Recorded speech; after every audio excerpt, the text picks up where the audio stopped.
Today, we're talking about how to get ahead of the curve. You see, the application for the Mississippi Nonprofit Security Grant isn't even out yet, but the time to get ready is right now. Think of this as your personal prep guide, so you can hit the ground running the moment it drops. So let me ask you a question, and it's a serious one for any nonprofit or house of worship leader out there. Are you truly prepared for a security threat? I mean, you're focused on your mission, of course, but let's be real. In today's world, keeping your people and your facility safe has to be priority number one. And this grant program, it's designed to help you do exactly that. And this is a really significant opportunity. We're not talking about small change here. Every year, Mississippi nonprofits get awarded somewhere between $2.5 and $3.5 million through this program. Now, it is super competitive for sure, but this kind of funding can literally transform an organization's security. So to help you get a piece of that pie, we've broken this down into 4 key parts. First, we'll dig into the grant's core mission. Then, we'll walk through a prep work checklist of things you can do right now.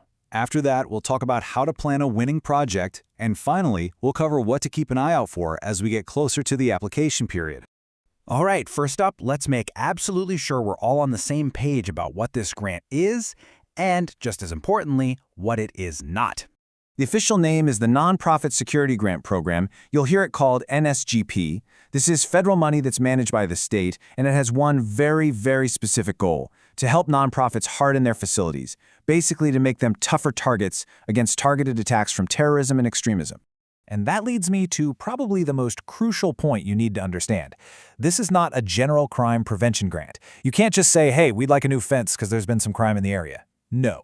Your entire application has to justify the need based on the high risk of a terrorist attack or an act of extremism against your specific organization. So who can actually apply for this? Well, it's open to nonprofits that have their 501c3 status, but there's a really important exception here. Houses of worship are automatically eligible, so they don't need to worry about providing that specific proof. And it kind of goes without saying, your organization can't be on the federal debarred list. All right, now for what I think is the most important part of this whole explainer, the prep work. These things take time, sometimes a lot of time, so starting right now is your best possible strategy. So think of this as your 4-point action plan. Number 1, get a vulnerability assessment done to figure out where your security gaps are. Number 2, get your Unique Entity ID or UEI number. 3, get your mission statement typed up on official letterhead. And number 4, if you're not a house of worship, go find that 501c3 determination letter right now. That UEI number? It is absolutely non-negotiable. And trust me, it can sometimes take a while to process. You have to have one to get federal funds, period. And the only place you should go to start this process is the official government website, sam.gov. And listen, here's a huge warning, and the source material was crystal clear about this. This process is 100% free. If you land on any website that says it'll cost you something to get a UEI number, you're in the wrong place. It's a scam. Back out immediately. You know, to save yourself a massive headache when you go to sam.gov, it's a good idea to gather some documents beforehand. You'll need things like your organization's start date and its incorporation date, which might be different, plus your fiscal year info, financial details, and some points of contact. Having all this ready to go will make things so much smoother. Okay, so you've got your paperwork in motion. Awesome. Now it's time to start thinking about the project itself. This is where a little strategy goes a long, long way.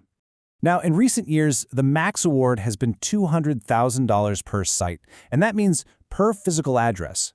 But here's the golden rule you cannot break. Your request cannot be even one single penny over that limit. If you ask for $200,000 and 1 cent, your application will be thrown out immediately. No questions asked.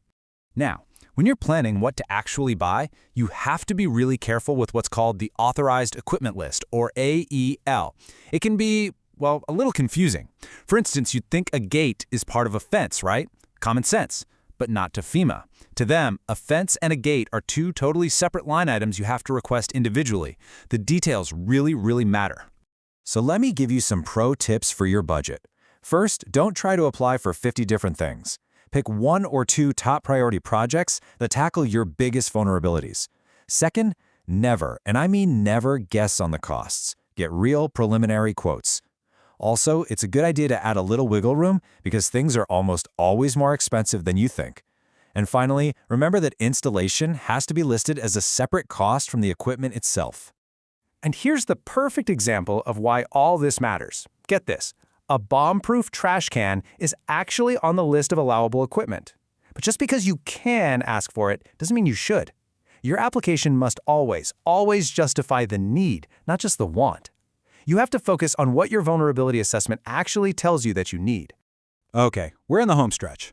Let's talk about what happens next and how you can stay on top of this whole process. The process itself is pretty straightforward, even if the exact dates are up in the air right now. It all kicks off when the Mississippi Office of Homeland Security releases the application. Then you'll have a deadline to get it into them. After that, all the state's applications get sent to FEMA for a big national review. And then, finally, the award announcements go out. So, where do you go for all the official info? There is only one place, and I want you to remember this. Bookmark the Mississippi Office of Homeland Security's website. Specifically, check their grant section on a regular basis. That is your single source of truth for the application, for the deadlines, for everything.